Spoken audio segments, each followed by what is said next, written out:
धर सरवा के।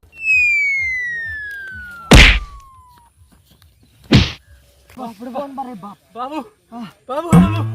बाप रे सरवा सरपंच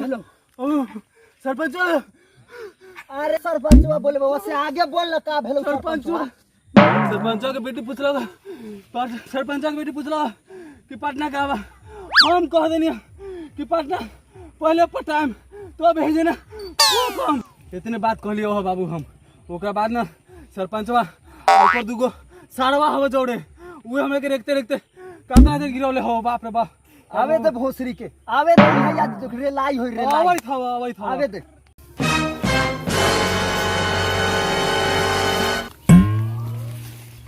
सरवा ने आवे ने बाप के गार में काहे नुकाई बारे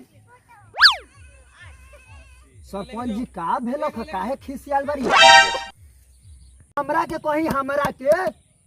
बेटा इतना हिम्मत हो गलक से हमरा बेटी के घापा घप करी हमरा बेटी पूछलक ह पटना शहर कहाँ बा त ई बोलक ह एही जन पटी एही जन घापा घप होई सरवा ई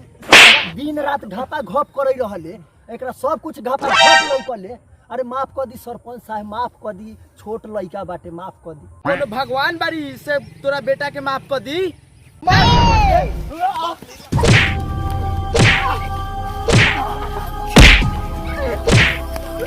चल बोतरी के दवाई हो गलम ये सार भकर चला दे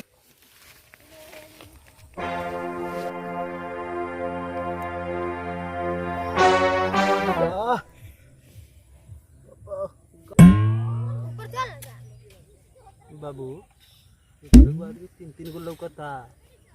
आँखवा फोड़ देला का रे बाप तोरा लौकत हवा हमरा एक एक को आदमी दू गो तीन गो लौकई बारे दोनों के तो उतने दवाई कलो बाबू चले जाबे